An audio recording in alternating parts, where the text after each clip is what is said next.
Hi, welcome to Geneva Flooring. How can I help you? Hi, I just moved into a new home. We just bought the house and we're looking to get some new flooring in. Great. I have tons of flooring. So, are you looking for hard surface or carpet? Probably both. Okay, Yeah. let's start with the larger area. Are you going to do more wood or more carpet? More wood for sure. The carpet's only going to be in the bedrooms. Great. One of them will be a playroom with their bedrooms. Great. So, all of this is wood. And that whole room over there is simulated wood. Would you like me to tell you about what's different between the two and the benefits? Yes. Start there? Definitely. Uh-huh. Okay, so real hardwood has value. It has resale value, and some of them can be refinished, so it can be sanded and resurfaced. So it can be a more long-term option in that way. Simulated flooring is disposable in some ways, so why don't we start here in the wood section, and we can look at different styles, and as we go through, you can pull out colors that appeal to you. So generally, stylistically, are you thinking like light or dark, or do you have any color scheme, Yes. color palette plans? Yeah, dark would definitely be good, and it's the kitchen and the living room are open, so they attach. So it would be cool if we could get the same floor throughout, but I'm Yeah. just concerned about making sure it's waterproof for the kitchen. Interesting. Well, let me start. That kind of makes me want to introduce you to waterproof wood. So this is our section of waterproof wood. So the benefit of that is that you're going to get every board original because it is real wood on top, but it is on a waterproof core like the vinyls, so that you get that waterproof element, especially in the kitchen where you could have lots of ice on the floor or leaky refrigerators and dishwashers, because that happens most often in the kitchen. So it's all original planks with the waterproof element, and they do have texturing and embossing with the wire brush look.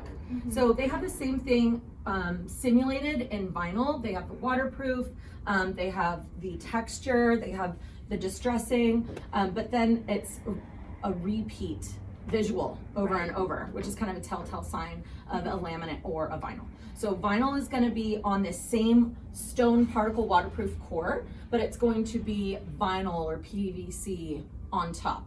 Right. There's a couple different ways we can, there's a couple different options, and I'll tell you when we get over there.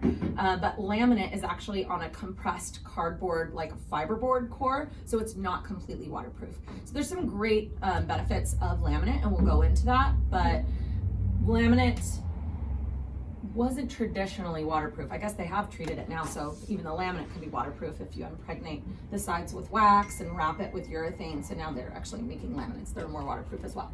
So why don't we head to the next place in the showroom, and we'll look at some different wood textures. Okay, sounds I'm good. going to just start by showing you some different styles and wood options that are out right now. This is a really popular style. It's wire brush, so wires are drug through the soft grain. This is a whitewash look, so they actually put wires through the soft grain, stain it white, so white gets deep down into the grains and really accentuates it, makes it pop. So you see that, you see the texture of the oak grain, and they're doing a lot of like barnyard chic and, you know what I mean, like updated farmhouse. So if you don't do the wire brushing, then they just do one stain all on top, so that you get a more monochromatic look, and it's a little bit more refined. These are called bevels. So if you're doing that more casual look, they oftentimes put a bevel on these styles of floors. This is still a bevel, but it's really tight, and sometimes they cut it at a V to accentuate the bevel even more. The nice part about that is that it accentuates the long board. So this is a 9-inch wide, 10-foot long board. So it's just a beautiful, especially if you're going from one room into another and you have a visual in from your front door. It really just shows a nice line through the middle of your house. So this is a wide board, wide brushed, white oak look. This is really common right now. Let's pop around the corner here. So all of these different companies are giving you that same options and that same feel. They're gonna have some that are super original. Like if you fall in love with this style, this is the Guild by Du Chateau. It's one of the most stylistically fashion forward companies, super high quality.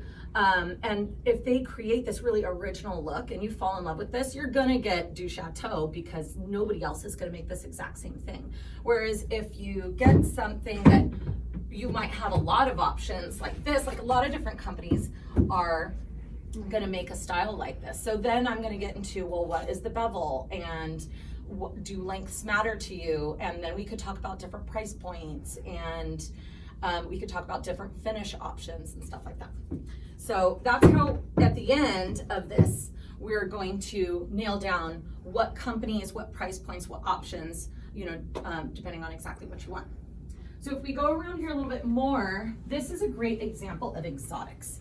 So these woods grow out of the ground this way. So this is tiger wood. It's naturally colored. So anything that's naturally colored oxidizes. They call it a patina. It changes color. So this actually comes out of the box really close to this. These must be newer samples. This doesn't look like it's oxidized, just because I'm familiar with these woods. That's definitely not. So that's what it's going to come out of the box, and then it's going to, through exposure to sunlight, it's going to oxidize and change color. Almost all floors change to a darker, richer color. So it's really going to make these tiger stripes pop. It'll make, with Brazilian cherry, it'll make boards have more color variation. This is Brazilian cherry. It says natural, but that looks like it has a stain to me because Brazilian cherry is actually naturally very color variant. So it comes out of the ground that way. This is Santos mahogany. That looks like it's got a stain on it too because this does have more color variation than this. This is the only wood that actually gets a little bit lighter when it oxidizes. Look at this. This has a nice texture to it. They must have done a little bit of wire brushing on that tiger wood.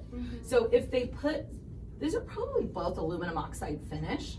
This one's a little bit shinier. So it looks like they roughen this up to give it a little bit of texture, which I love this. This is a super unique look. Again, if you loved that, you've got to get it from Induced Parquet. It's great. It's a Brazilian company. They've been around forever. I've done tons of their floors. Or if you wanted the smooth version, there's probably a few companies that are going to make tiger wood. Okay. So this is Brazilian oak. That's a really uncommon one, but look, there's two more of that texture. This is amendoim. Oh, what I like about amendoim is it grows out of the ground kind of in like an orange or a brown palette. It does have a little bit of red and orange tones, but there's not very many trees that actually grow out of the ground brown. You wouldn't think that, but most of them are actually blonde or on this red. Right? Yeah, I'm thinking about woods. Other ones that grow out of the ground brown are walnut. So this is a beautiful natural walnut. If you use the heartwood, the center of the tree, you're gonna get these really rich, similar boards like that. But the sapwood on the outside of the log gives you those mineral streaks and you get like a flash of light color. So let's go through and talk. It's a lot of, we're going to be doing a lot of space, so a little bit of flash of light color could be okay. And because this is real wood, you're going to get those original visuals. And if you do a vinyl with a mineral streak, you see the same mineral streak every 9 boards, right? So it really pops. Yeah. So maybe we could talk about different species of what's next. Yeah. Ward is a large American company that's got tons of different products. They've been around forever, and they have some of your standard basics. So this is going to be a smooth walnut, 5-inch wide. This is kind of like a mid-grade shine. That company chooses what they want their shine level to be to communicate their style. So you can't get it any different way. So you're going to select a shine level that you like. Generally, it's kind of industry standard that a scratch shines. So if you have a shiny floor, it's going to show more scratches, and a low gloss floor looks more organic and doesn't show scratches as much. But really, it's more of a style thing too. If you have a 3-inch or a 5-inch wide board, these are more formal, and all of these wide board white oaks are lower gloss. That's just how they've created these styles. They could mix it up a little bit more.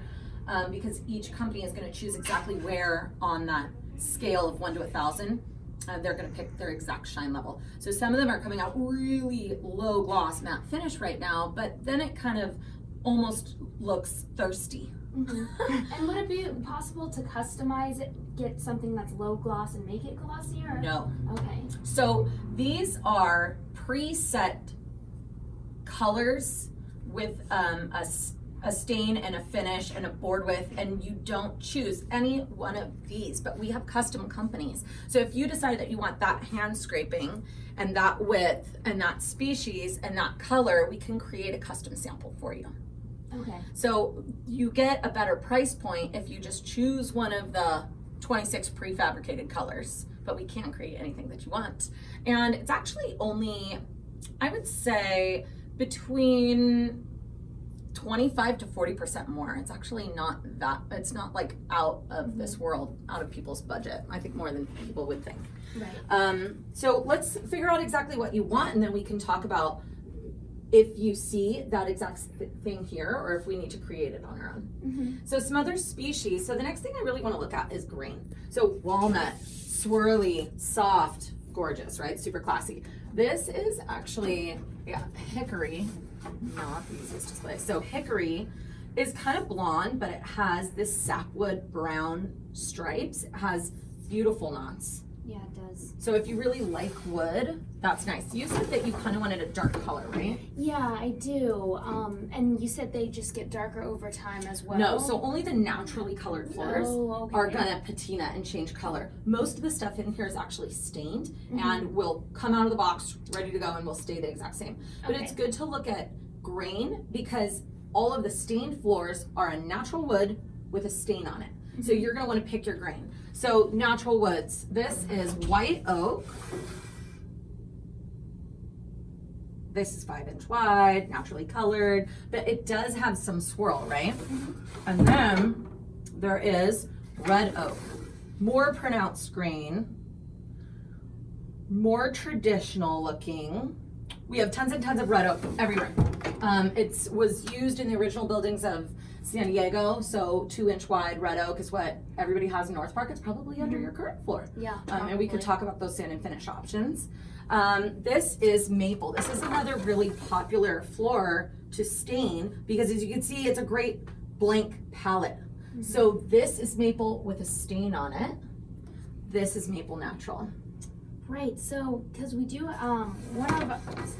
some places, there is carpet, and I wonder if this is underneath it and we could just stain that depending on what we choose for everything else. Absolutely. You know? So we can even look at what color options there are, what different style options there are if you decide to update it with a new floor. Yeah. Or when I'm out there, we could pull up the carpet and take a look at the subfloor and see if you have wood there and if it can be refinished. Right. So we could check you out some samples today and then compare those options and estimates later. Cool, sounds good. Awesome. What appeals to you about Cork? Well, so I looked into Cork a little bit, and what I like about it is it's very natural. I saw that it kind of decomposes, so it's, eco-friendly. And I was thinking about this in our garage because we want to turn it into a sort of office space, but we want to get a lot of natural lighting, make it feel like a little bit more a part of nature. I love this. Yeah, so we can kind of be working on office stuff, but feel like we're outside at the same time, yet have the comforts of being indoors. Love it. So the cool thing about Cork, well, there's a lot of cool things, but one of them is like a wine stopper. It's going to bounce back, so it really decreases your dentability. It's also warm underfoot. It's natural, so it's not going to take the heat out of your body like tile would. So it's really thermodynamic. It's also, you don't have to kill the tree to take the bark off.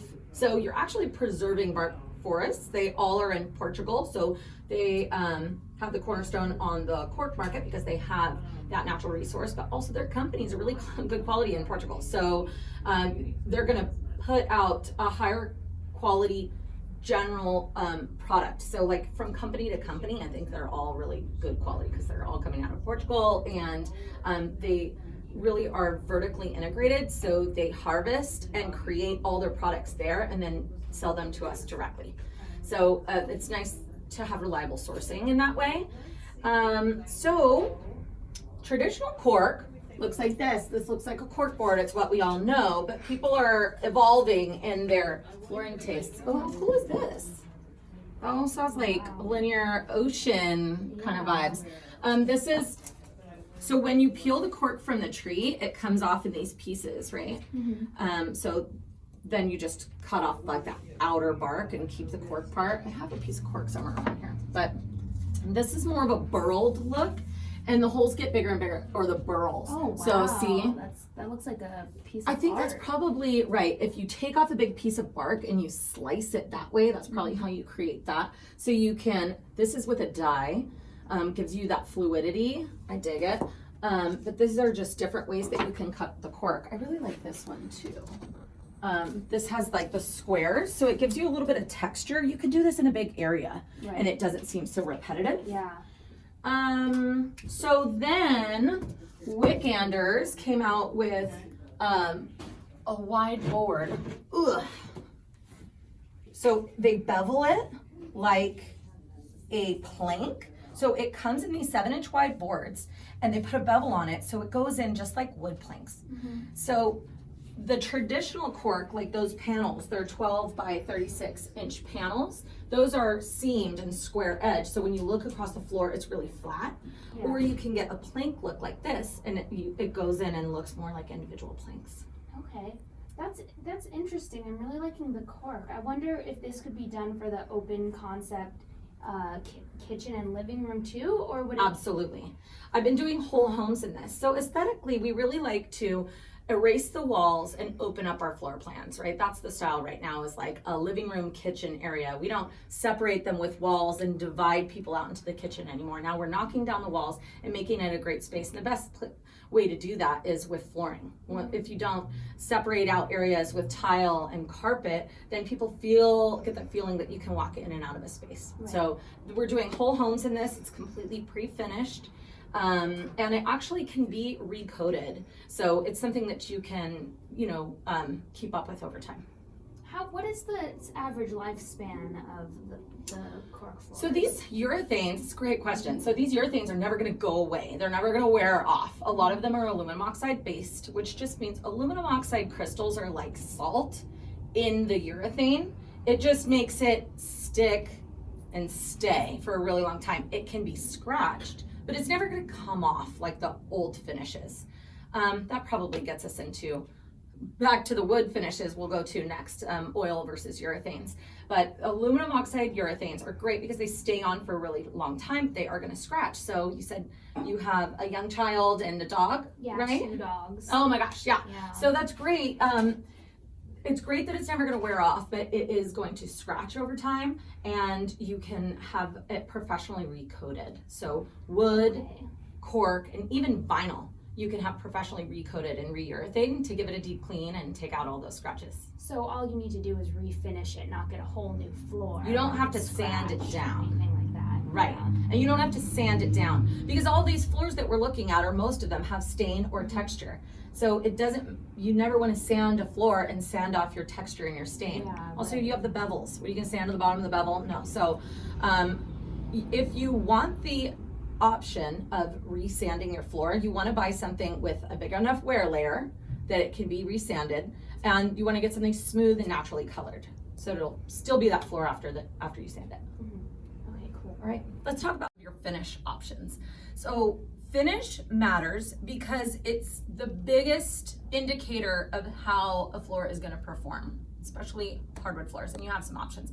So hardwood pores are open, you don't want dirt in them, so you have to put urethane in it to coat it, and it's going to be your protection.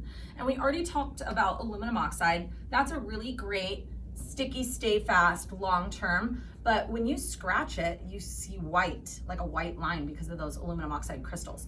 So another option, well, we did that for 10 years, so actually all of those smooth, formal 3 to 5 inch wide floors that we were looking at, a lot of those are going to have an aluminum oxide. It's like a standard. I should probably change it because you can just urethane it, which is still a really long-lasting finish, but it doesn't have those aluminum oxide crystals, so they're not going to scratch white. So I think it wears a little bit more gracefully. And then there is oil. So oiled floors are wonderful because the oil is so silky. It goes into the pore and it's really organic looking. It makes a beautiful matte finish. It like richens the wood. It makes it like just look moist, because you never want your floor to look dry. Like this sample needs a little bit more, and it just looks dry and it doesn't have the same amount of luster. Yeah. So buying a floor with the finish that fits your family's needs will help it look and perform well over time. So tell me about the traffic in your house. Right, so my husband has a lot of people come over to cook with him. They have these cooking nights, and also the dogs scratch the floor a lot, especially one of them. Mm-hmm. And then our son is just starting to walk, but I think once he gets going more, probably a lot of muddy shoes and things like that, as much as I wish it wouldn't happen. So we have a lot of people coming in and out, and sometimes even my neighbors' dogs will come through. Mm-hmm. So I really want to make sure to get probably one of the last two finishes you mentioned. Well, here's the cool thing about oil though. You can maintain it yourself. Okay. So these are done. And the only way to get that deep cleaned and get the scratches out and maintenance it is professionally. And it's like $350 a foot to do that. So it's something that you do every 10 years. It's great that you have the option, but it's very expensive to do that annually. Right. The cool thing about oil is you kind of can't mess it up. It's very forgiving. So you just put it on your rag, put it on the floor. There's directions from the manufacturers. The oil is generally inexpensive. So even though there is some maintenance required in that, you have recourse for your dogs. So where the dogs might tear this floor, they could scratch that one, then you would just buff it out. So you can also consider, you only have to do some areas. So if you get it professionally recoated, you have to do the entire floor, which if you've got 1,000 feet downstairs is a project. But oiling, you could actually just do parts of the floor. So in front of the refrigerator, around the kitchen island where there's all the traffic by the back door, where the kids and the dogs come in and out, you could just spot treat those areas. So I would say every 6 months or so, you're gonna wanna do the small, really high traffic areas. And then the rest of the floor, you can probably get away with every 2 years, especially behind the couch in the middle of the living room. So sometimes it's actually better to get something that you have more options with.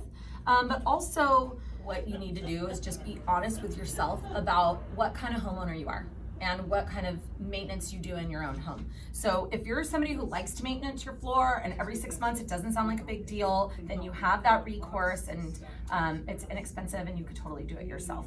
If you're a low maintenance person, you travel a lot, you don't want to deal with it, or the idea of putting oil on stresses you out, then get something that's pre-finished and will last longer. Let me know what other questions you have. Well, yeah, I guess I would prefer low maintenance. My only concern is that when the scratches happen, they're gonna be there for a while on this type of floor versus the oil. Absolutely. So things that you can do to help mitigate that is darker colors show more dust and scratches. So you could choose your color. Green helps distract from that. Color variation helps distract from that. So a black, shiny, smooth floor is gonna show more dust and more scratches. So you can also get a more livable floor that's not going to bother you so much for so long.